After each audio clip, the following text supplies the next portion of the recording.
Konnichiwa, y'all. Cheers, guys. We're Embrace the Globe 21. Yes, we are. My name's Spencer. And I'm Daniel.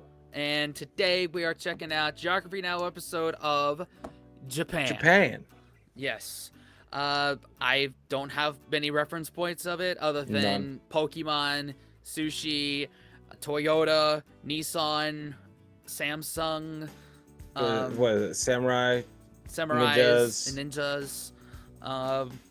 Those are the only reference points that I think we both have. I think they might have a Raccoon Island or something like that.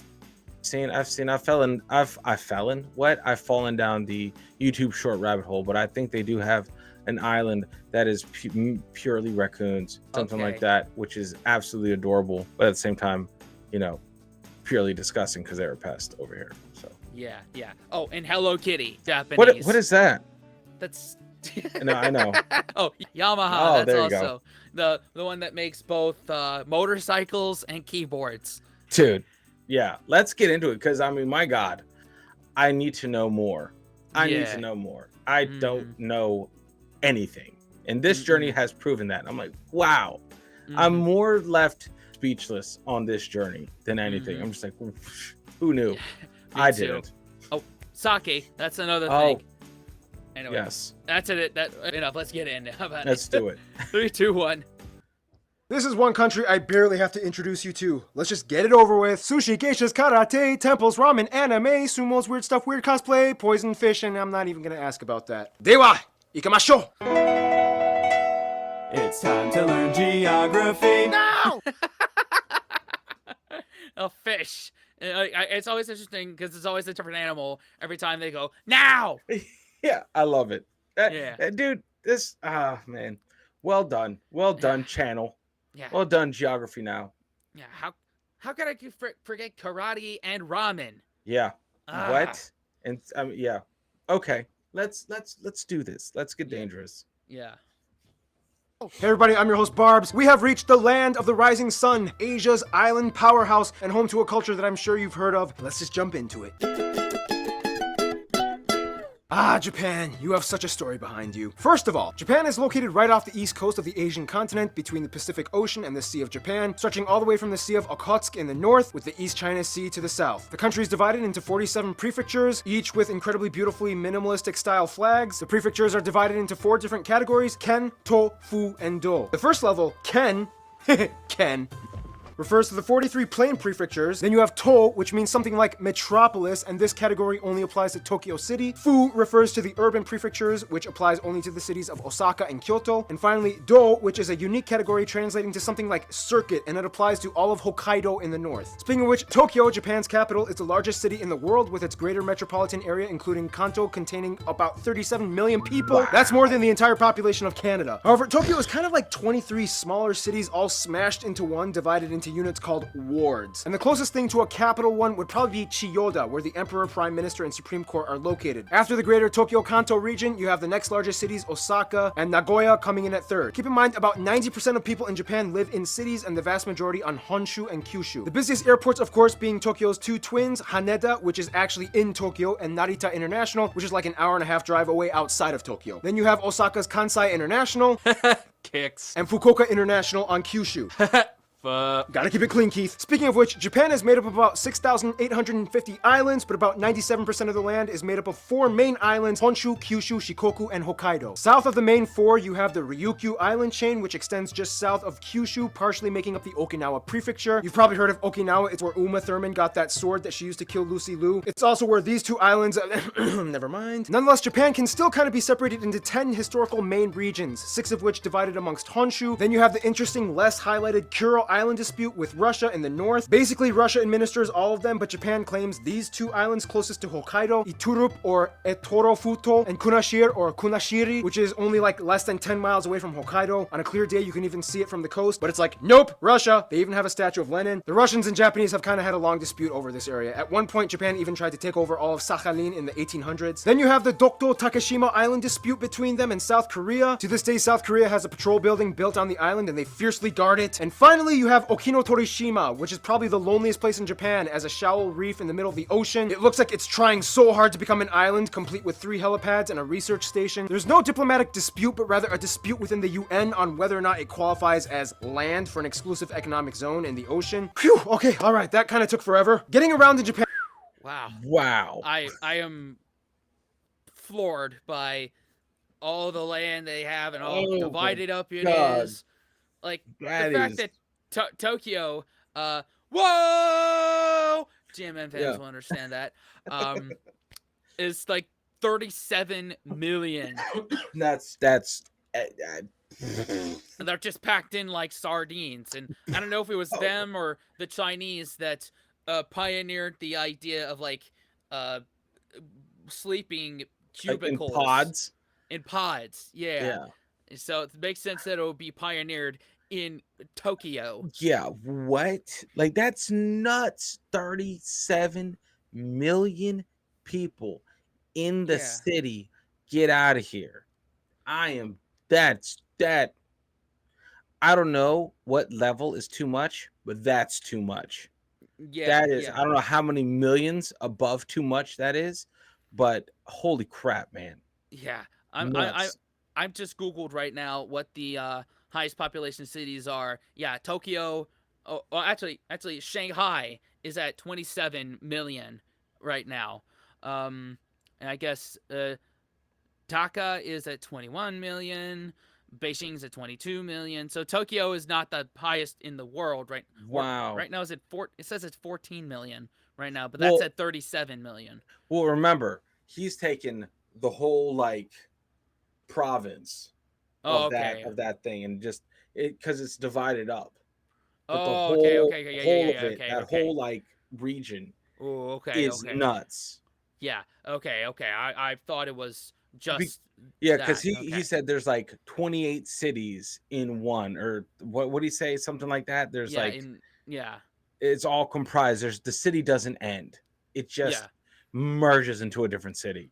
Yeah. Okay. Got it. And for comparison, it's saying that New York is at 8.8 million right now. Yeah. So if you feel crammed in New York, Tokyo's not your relief. Yeah. That's just a quick Google search. Who knows if that's correct or not? Just take it with a grain of salt. Yep. All right. Next up. Japan is incredibly easy, often touted as having the best public transportation system in the world. They have highways and trains everywhere, even one that cuts through an office building, as well as the Shinkansen bullet train system that can get you to virtually every corner of Honshu and Kyushu, as well as the bottom tip of Hokkaido, but not Shikoku. If you want to go to Shikoku, you have to take the slower local Seto Ohashi line across the Seto Bridge. Yeah, Shikoku is kind of like the runt of the litter in Japan. Basically, Japan is like one big massive machine, constantly running and moving with flashing neon lights, vending machines, and robots, and everything, even the garbage cans have cartoons everywhere. Anyway, some notable places. So that's two things that I want to try in Japan. Is one, the bullet train, because that puts all other public transportation to shame, especially Amtrak and Via Rail in North America, and those vending machines, which you can pretty much get. I've heard you can pretty much get anything from them vending machines. Crazy. Yeah. Whew. Places of interest might include Tokyo Skytree, the second tallest building in the world, Miyajima Pagoda, Matsumoto Himeji and Osaka castles, the Fushimi Inari Shrine, the Great Buddha Hall, Nakagin Capsule Tower, the Vine Bridges of Iya Valley, the Ramen Museum, so many weird themed restaurants and hot springs, the self-mummified monks of Sokushin Butsu, that hotel run by robots, the Ninja Museum in Iga, Kan Mangafuchi Lava Buddhas, the restricted access Ise Grand Shrine, the most significant of all Shinto shrines, the Shirakawa-go traditional village armed with water cannons to protect itself from fires, abandoned theme parks like Greenland and Nara Dreamland, Kochiya Hill with red cypress, and the national treasure Itsukushima Shrine featured on numerous pieces of art, films, and even banknotes. Now, despite the bustling metropolis regions and skyscrapers, Japan does an incredible job at maintaining its natural integrity. Find out how in... Before we get to that one, like, the one thing that I know that we have over here, and that's like it was like a gift from Japan in DC, is the cherry blossoms. Yep. And that I think you briefly showed it right there. Yeah. And those are really nice when they pop up every single year. It's like a very limited window. It is. It's like, what is it? End of February, something like that. Yeah, I think so. Yeah. It's very quick though. It's very quick. It's like the beginning of spring, I want to say. Yeah, yeah. Or And there's a festival fall. around it, the Cherry Blossom Festival. No. Yeah. Now, Japan's land is kind of like a gingerbread house. Beautiful on the outside, but potentially dangerous on the inside. First of all, Japan is a stratovolcanic archipelago located right on the most precariously situated section where 4 major tectonic plates converge: the Pacific, the Philippine, the Eurasian, and the North American plates. Of course, this means that not only is Japan subject to earthquakes, but also tsunamis, which by the way is a Japanese word, tsunami, caused from sub-oceanic activities such as the one recently in Fukushima caused by the epicenter in the Japan Trench off the Pacific. This also means that Japan is a volcanic area with numerous volcanoes still active, like Aogashima, a volcano within a volcano, Mount Aso, the largest volcanic caldera. This in return also blesses Japan with countless natural hot springs, which they like to exploit and build bathhouses on, called onsen, typically indicated with this symbol. All this plate activity and volcanoes means that about 70% of Japan is mountainous, with the highest peak, Mount Fuji, overlooking Tokyo, which by the way is still technically an active volcano which erupted about 300 years ago. The rift between the Philippine plate and the Eurasian plate creates the Japanese Alps, which bisects the country on Honshu. This isolated geologic war zone in return though kind of blesses Japan with an abundance of unique flora and fauna. Today, about 70% of Japan is forested with nice natural water sources like the longest river, the Shinano, and the largest lake, Lake Biwa on Honshu. Endemic animals can be found like Japanese hornets, macaque monkeys, tanukis, giant salamanders, bobtail cat, sero, red fox, red crowned crane, the national dog, the Shiba Inu, the national bird, the green pheasant, and the national fish, koi. Speaking of animals, Japan has quite a few feral animal islands and towns, such as Tashirojima, the cat island, Okunoshima, the rabbit island, the town of Miyajima for deer, Miyagi-Zao for foxes, and of course Jigoku Dani, where you can see those monkeys in hot springs. With limited space and only about 20% highly subsidized arable land, Japan has kind of had to think outside the box. So they said, hey, why not go to the sea? Today Japan is Okay. So yeah, those islands you was talking about. No raccoons, but I was damn close. Okay. Yeah. I'd go to the cat island or maybe the rabbit island. Yeah, Or... the Fox Island, bro. Like you couldn't. I wouldn't. I get it. They're different over there. They're Japanese foxes. But man, you see a fox over here, that no, I'm not getting near it. Yeah. There's just affinity to get close to a fox. I'm like, why? Yeah. I've seen a few of them, like people who have taken in foxes on TikTok, and it's not fun. They tear up everything. They poop everywhere. They make a lot of screeching noises. Yes. So yes. Yeah. No. Thank you. You can have that. I'm glad they're on an island.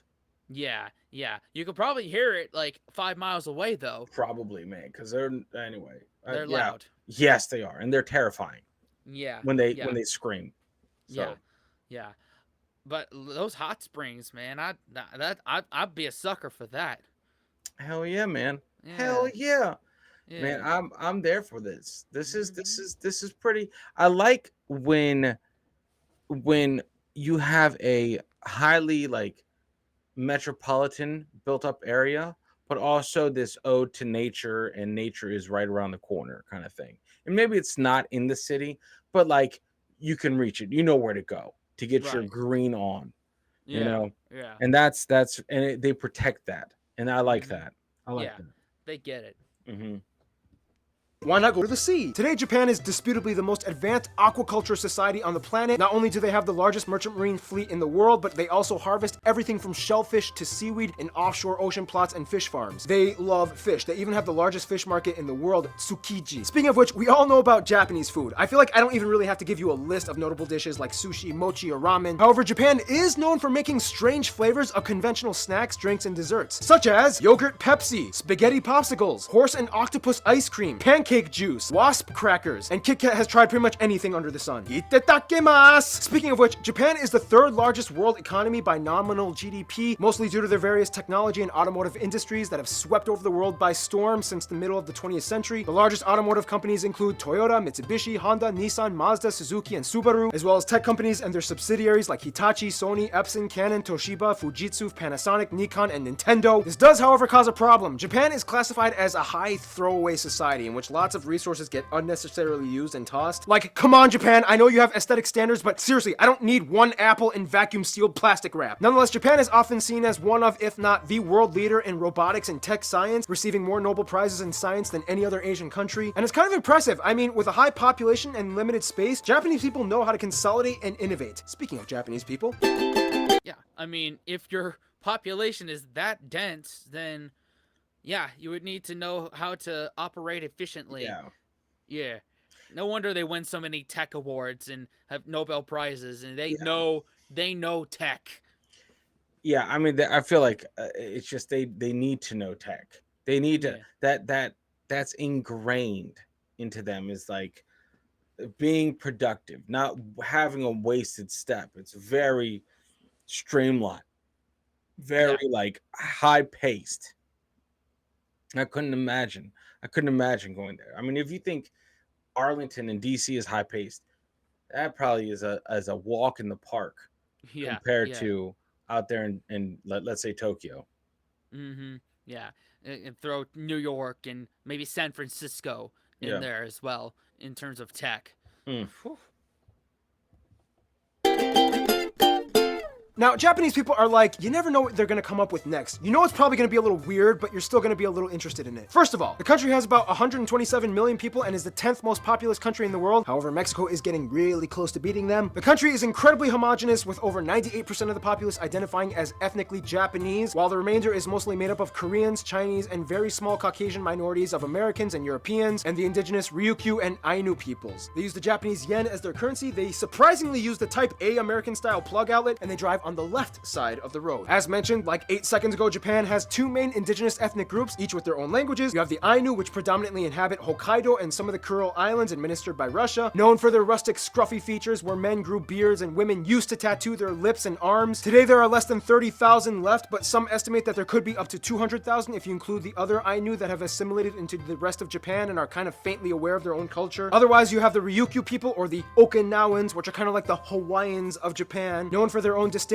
art and traditions and beliefs. Now, everybody in the world has had at least a little bit of exposure to some kind of Japanese culture, whether it be samurais, geishas, sumos, kabuki, shamisen music, kimonos, and excessively weird products and advertisements aimed at using non-conformity as a hook to engage viewers. But apart from all that flashy Japan stuff, let's look at the basics first. Japan, no surprise, speaks Japanese, which is actually not that hard to learn conversationally, but it's a nightmare when it comes to writing. The Japanese language uses 3 alphabets: hiragana, katakana, and kanji. Technically 4 if you include romaji, but that's kind of like for lazy people. The first 2, hiragana and katakana, are syllabaries made up of 46 corresponding base characters each. That means you have 2 ways to write each syllable, whereas kanji is basically the list of Chinese characters that they borrowed from China. Most students have to learn about 2,000 to 3,000 of these. That means that Chinese people can kind of get by in Japan just by reading the signs, as most of the characters have identical meanings, just different pronunciations. It's kind of hard to explain, but the reason why they use 3 alphabets is because each one kind of plays a role for certain words in context. They don't use spaces in writing, so each alphabet kind of acts as like word dividers, and katakana is used for technical and foreign words. Well, why don't they just fix the problem by using spaces and discard the other 2 alphabets? Shut up! That's why! If you didn't grow up here... That is, wow. Okay, so conversationally, you can learn it pretty darn good, but don't try to become an author if you live in the West. You need a art degree. Got it. Yeah. Art degree. Shut up, man. God, man. That's crazy. Could you imagine? Oh, man. Oh, no. That's nuts. Mm-hmm. Nuts. Yeah. It's interesting that it's like 98%, Japanese folk, and only 2% from other countries. Yeah. Yeah. It's interesting, man. I feel like that plays a very, very big part in how far they've come. You know what I mean? Like I feel like they had to be self-sufficient for the longest time. Yeah. And they were just, we're on an island. Let's make the best of it. And they just outproduced everyone. Yeah. Yeah.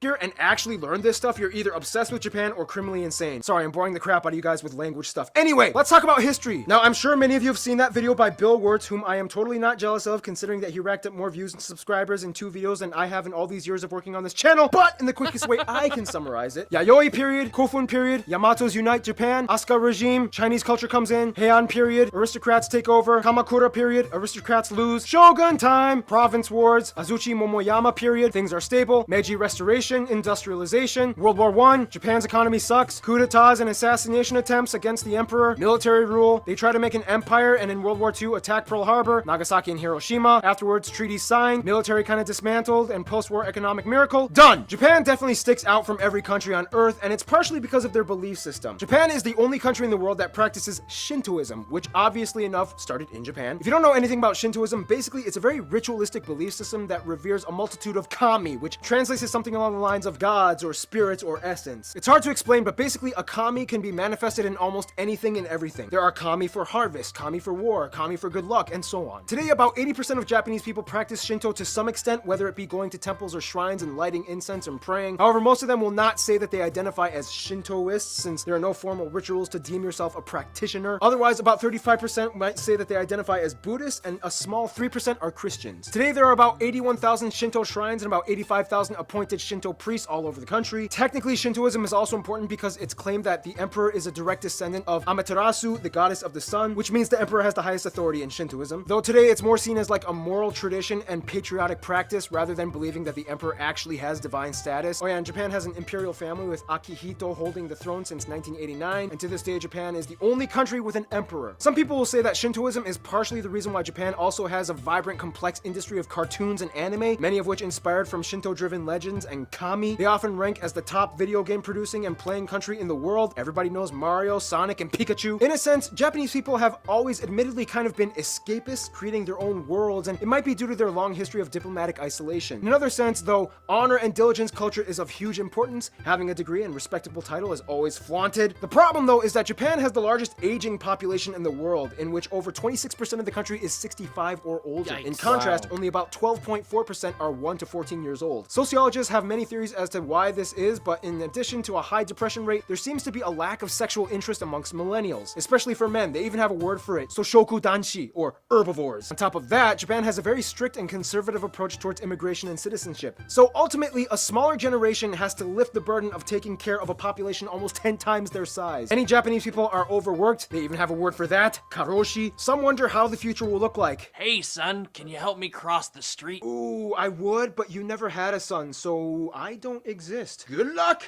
Now you can probably understand. Man, that got dark pretty quickly there. You know what?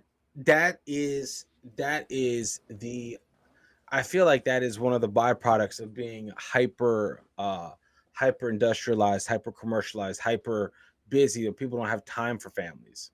Yeah, Like, and that's yeah. part of the reason why our sign off is unplug and go do something legendary. Like, quit putting your living like that. Yes, go out and procreate.